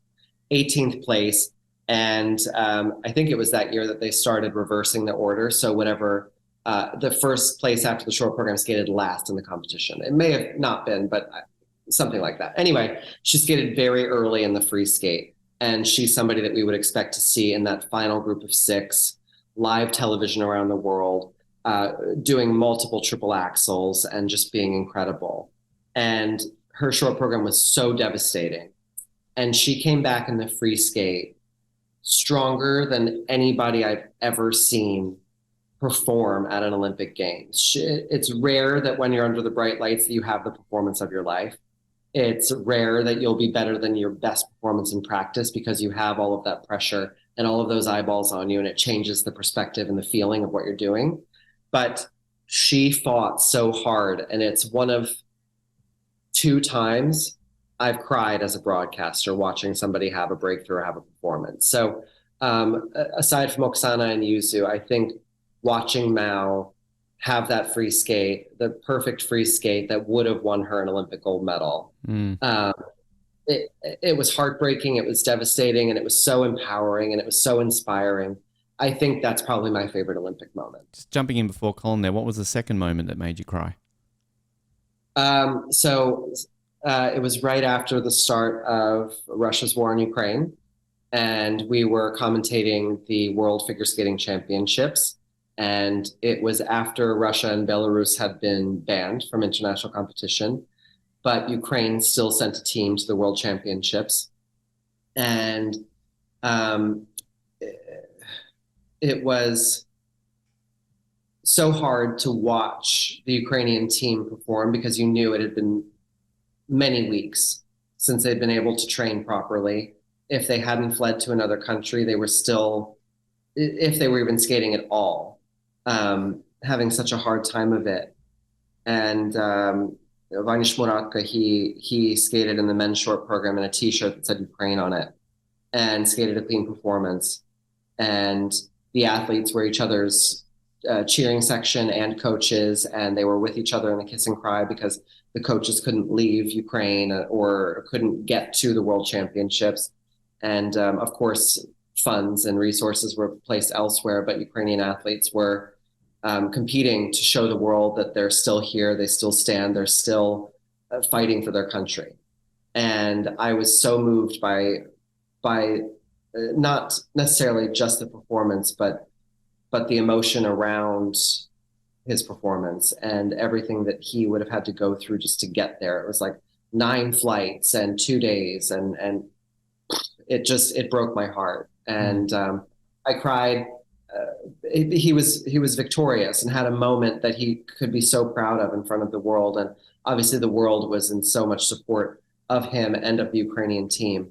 But I lost my ish watching him. I just was sobbing and had the hardest time talking through my voice cracking like that.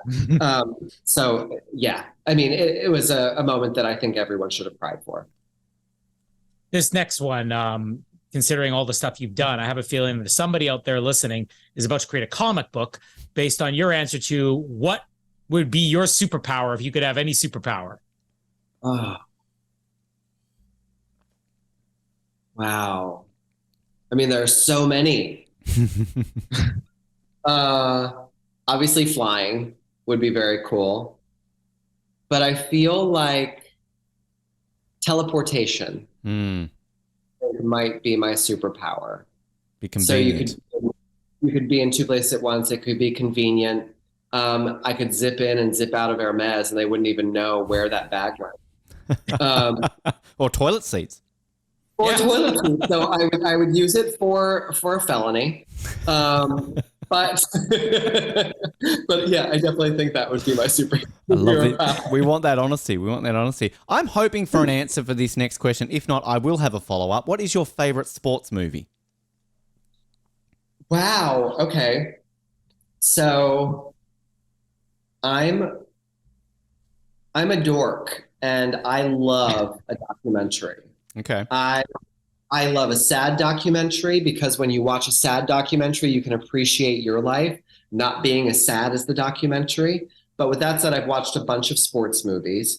There was one, I forget what it was called. It covered the Lithuanian basketball team competing at Barcelona, I think it was, in their Grateful Dead tie-dyed uniforms. Loved that one. And I love, it's an old school American skating movie. It's called The Cutting Edge. Oh, yeah. And a lot of people know it from the English-speaking world, so you guys should know it. Yeah. But that was it was that time and place before I skated where I was just so into figure skating and the figure skating world, when people still thought the Olympics were performed under spotlights. And it was just so over the top and campy, and I still watch it to this day. I've got to ask the question, is it true Jon Hedder's character in Blades of Glory is based on you? Oh, yeah. They called me before the film came out just to let me know. I think so that I wouldn't sue them for violating life rights or likeness rights or whatever it could be. But they called and said, hey, Johnny, we're going to make fun of you in the movie. And it was like Will Ferrell's person that called me. And later I was filming a scene with Ben Stiller and Will Ferrell for Zoolander 2. It got cut. And I was going to ask you about that because I went back to watch through and I couldn't find you. So I was assuming maybe it got cut.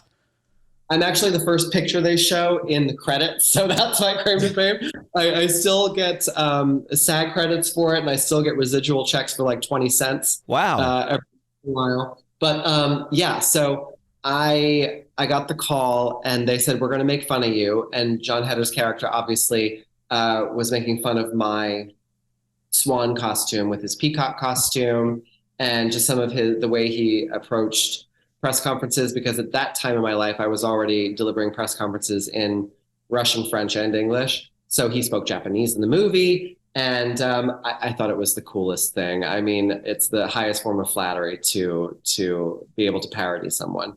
Yeah. And Will Ferrell's weirdly connected to your loves, like figure skating and now obviously Eurovision. So I don't know. Maybe he follows me. I don't know. He's a sweet man. So I'd never been an actor before, and we talked briefly about me hitting marks and how difficult that was. But they invited me to be in Zoolander 2 because Zoolander loves a celebrity cameo. And I use the word celebrity loosely. Okay. I don't think of myself like that. I'm a person that does really cool stuff. And sometimes people know who I am. But they called and asked if I would do it. So I went to Rome, and that's where they were filming. I went to Rome. You just go there for fun. Like, oh, sorry, I'm just going to Rome tomorrow, Ben. Don't mind me.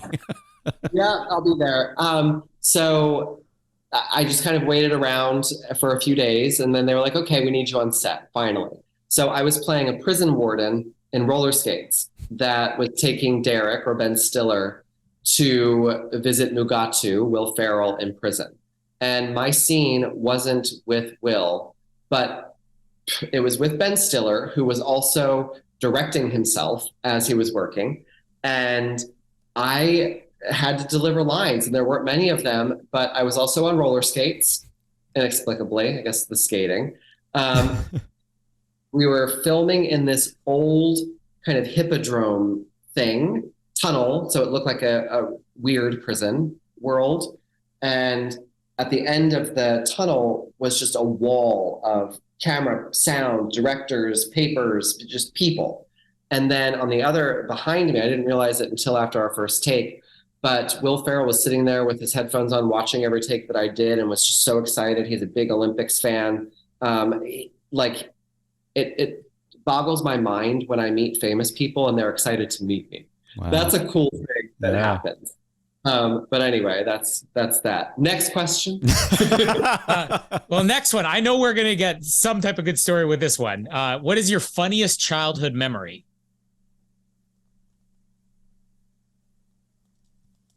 Okay, so it's Olympic themed.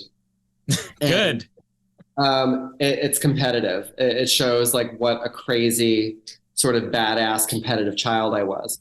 So I would create a backyard Olympics, especially around Olympic time. But I would make my dad build me balance beams and rings and equestrian jumps that I'd take my dog over and jump myself. We had a little track. But I would have all of my friends over. And the fact that I still had friends at this point was shocking. But I would have all of my friends over to compete in the backyard Olympics. But I was in charge. I was basically the IOC president of the backyard Olympics. I chose the sports that we played so that I would be so supremely superior to all of them that they would never beat me and they would all be crying. Wow. I think looking back as an adult now, it set me up for the life that I've led, and very, very fun. Because I don't think of myself as competitive with other people. I'm competitive with myself, but not so competitive against other people. But in that shining moment as a child, I was out for blood. Wow. For the neighborhood. Like, you will never run faster than me, Justin. Do you want me to redo the reintroduction? 87-time backyard gold medal Olympic winning all sports Olympian Johnny Weir, But, I mean, nowadays you have to have proof for everything, and there's no official paperwork. We believe you, Johnny. We believe you. And also good luck in your run for IOC president after Thomas retires. I look forward to seeing what you can do for the Olympic movement. I hate gossip. I hate politics. I hate backstabbing. I hate bullying. And I feel like all of that goes into having to have a position like that. So I would never run for any kind of crazy office. Bring back the backyard Olympics, though. You could just do it in whatever style you want. Been there, done that, did it. I think that there are so many wonderful things about the Olympics and the Olympic movement. I don't want to change everything. I have words, though, for the people that want e-games to be a part of the Olympics. That is so disrespectful to me. Not that they aren't great at what they do, but I sacrificed my life and body to a sport to be an Olympian. Yep. So I don't like the idea of esports coming in just because there's a lot of money behind it. I will firmly agree and say that if you're bringing esports, bring in podcasting, because isn't it the same thing? We're sitting here and we got to get something in front of a microphone. I'm a mean mahjong player. Let's do that in the Olympics. Exactly. Let's bring it. Why Being not? Able to do a spelling bee in 19 languages, great. Watching paint dry, it's hard. I think you got to be very focused and see which parts of the paint dry. Your favorite pump-up song, Johnny, on your click wheel iPod when you're out there about to hit the ice. What was that one song that got you in the mood? Fighter by Christina Aguilera. That was always pre-performance song. Great jam. Love it. How about the most recent TV show you binge watched is? So, okay, I don't know if it's for comfort purposes, but I like to go back and rewatch the things that I enjoy, because generally I have my iPad. Thank God I know how they work. But up on its little triangle stand thing. And it's just on all the time. I don't have a lot of televisions in my house. I'm a firm believer there shouldn't be a TV in your bedroom, because your bedroom is for sleeping and babies, I don't want to watch TV in bed. So, truth. But teach Colin about that. He doesn't know. So, he needs some education, I think. But I've got my iPad, and I will be listening to shows that make me comfortable. And it's like family, like I talked about Schitt's Creek with Moira Rose, Downton Abbey, Weeds. I love The Great, if you've seen it. The Magicians. There are so many that just make me feel in my happy place. But one that I've been rewatching a lot lately, it's from the 80s and very early 90s.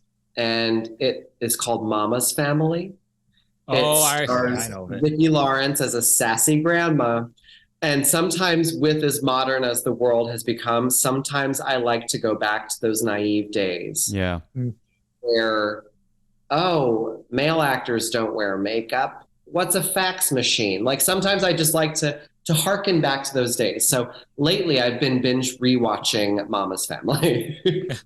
I have to ask you, because you mentioned not that recent, but maybe the last show I actually technically binge watched, Downton Abbey. That's a show that I never thought I would get into. He never shuts up about either, Johnny. Jesus. I literally, my wife and I just on a whim decided, let's check out the show. Everybody's been talking about it for a decade and a half.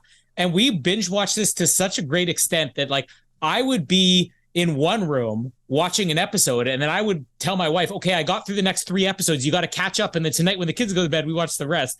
I have to ask you who your favorite character is on it.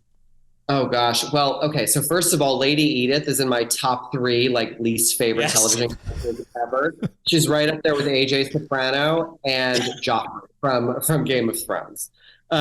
So my favorite is definitely Maggie Smith, the Dowager Countess of Grantham.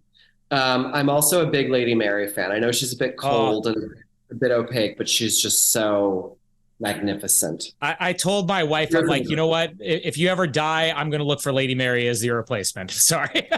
And you can't tell people that. You cannot tell your wife that you're going to go hunting for Lady Mary. If you only knew my wife and how many people she hunts for. Johnny, we had the Defer Point sisters on here a couple weeks back, and I had to message his wife constantly going like, it's okay, he's still here, like you can check in on him. Like I was very worried that he was going to become single that day. Last question for you, Johnny, the most important. What is your favorite Meatloaf song?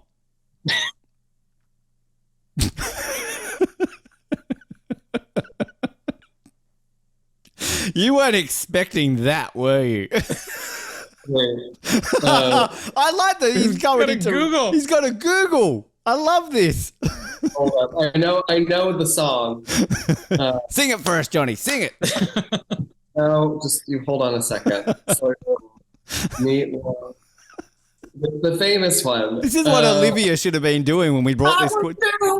Anything for love. Oh, we even get the first singing on it. Yeah, I don't can afford the rights to me singing that, but I would do anything for love, but I won't do that. Which, to this day, have we ever worked out? I mean, sadly gone now, Mr. Loaf, but I don't know what it was that he wouldn't do. So, hey. It could be a myriad of things. Also, I need to add White Lotus and Hacks to our previous question. And Beef, I've rewatched. I've been down like an HBO rabbit hole of late. Also, The Outsider on HBO. You didn't say Chasing Gold on NBC Peacock, of course, Johnny, now available on all streaming platforms. Great show, by the way. I enjoy watching it. I mean, I've been on that a couple of times talking about figure skating. Mike Tirico does a wonderful job with that. And I love that NBC is promoting Olympic sports constantly, because then the athletes within it aren't just like, oh, who is that guy when the Olympics come around? So it's people that you can really get behind. And that's something with all of the competition with television and within streaming platforms and things like that. A lot of the athletes' stories get lost. And as a broadcaster, it's my duty to tell those stories. But I think it's important that people know who the athletes are and can support. And I think it's particularly because, as we know, an Olympic cycle, a lot of eyes only know, as you said, these people every 4 years, but you all are on a journey for those 4 years before you get to a couple of weeks every year in Olympics. Johnny, before we let you go, I don't even feel we need to get you to tag your social media. You're Johnny Weir. Everybody's following you already. But if people want to follow you, Instagram, Twitter, everywhere else, where can they keep up to date with all the great things you're doing? Well, it's at Johnny, Johnny G. Weir on Instagram. I think my official Facebook is Johnny Weir. I have a TikTok that I'm not good at. That's at Johnny G. Weir. I really am just on there to watch other people's videos of like their kitchens. I'm off Twitter. Smart move. Oh, and I have a Johnny Weir Skating Academy Instagram, and soon I'll have a official Facebook for that as well. Fantastic. But that's cool. Now that I've retired, I'm diving into coaching and doing things a little bit differently, mixing it up for American skating, and I'm very excited about that. So you can follow all of my progress on at Johnny G. Weir, and then of course at Johnny Weir Skating Academy, where you can see all the kids and all the coaches and stuff. Well, I'll tell you what, next time that Colin and I just happen to be in your neck of the woods, we'll come along to the skating academy and you will have the hardest time coaching any individuals you have in your entire life. So I doubt that very much. Johnny. I've had to try to teach my father to skate. So wow. That's he's a biker. I'm very competitive about wanting to be the worst at something, so we'll see how that goes. But it's been an absolute honor to sit here and learn so much and have you so open and honest about everything throughout your journey. We really appreciate your time, and I will always keep my toilet seat locked up every time I'm ever near you. So be careful, because if I get my superpower and you have just a toilet seat just sitting there, you're liable to lose it. So no, it's been my pleasure to be on the podcast, and thank you very much for what you do and for bringing light to the Olympics. It's really important as an Olympian that there are people out there that love and respect the things that we do. So thank you very much.